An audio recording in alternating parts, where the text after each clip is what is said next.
You look on your phone and you don't even know why. It feels like it teleported into your hand, even though you don't have anything to do on it right now. It feels harmless, but the cost of this goes deeper than you may think. However, distraction itself isn't new. What changed is how we distract ourselves. We distract ourselves since thousands of years. Even some philosophers about 2000 years ago complained about it.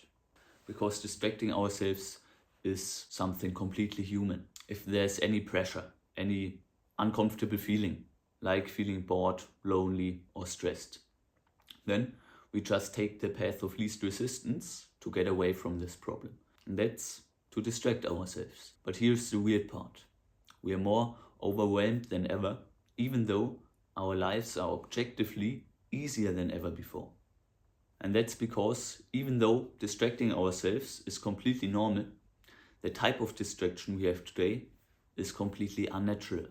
And that unnatural part becomes obvious when you just look at how the apps you use every day are designed. All those apps like Instagram, TikTok, Snapchat, YouTube, they are all optimized for time spent on the platform. That just means they try to keep you hooked as long as possible. They just show you the stuff that keeps you on the platform.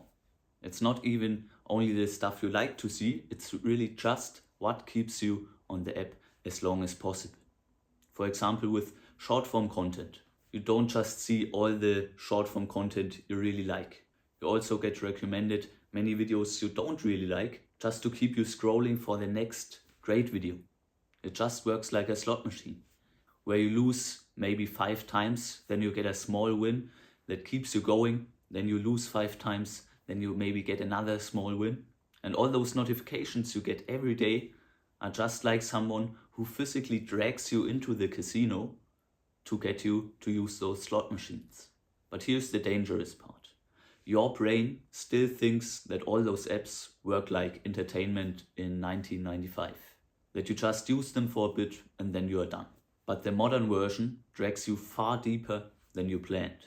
When you want to distract yourself for a few minutes, you may waste hours. But here's where it turns from inconvenient to destructive. Like we said, we often distract ourselves to just not feel bad, to not feel uncomfortable feelings, and maybe even to feel good.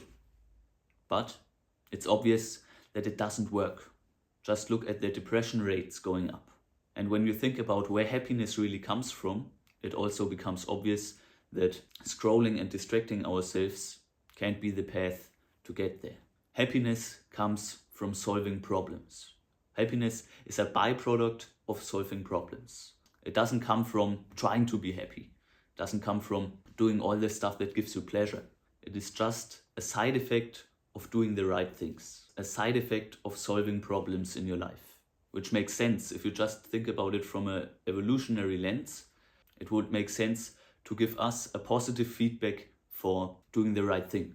So to give us the reward of happiness for solving problems, so that we know that doing the right thing is the right thing.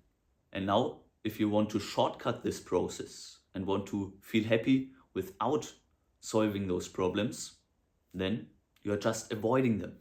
And because you're avoiding your problems, of course you're not solving them.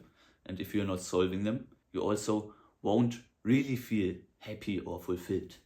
And notice this, the more you try to avoid uncomfortable feelings or your problems, the less real joy you will feel. Distracting yourself from those problems may work in the short term to get you away from those uncomfortable feelings, but by numbing those lows, you will also numb the highs. So your life just turns gray. Of course, in the short term, there are maybe not those really low lows, but also no real highs. So I hope you took something out of this video. And remember, with avoiding the lows, you also give away the highs.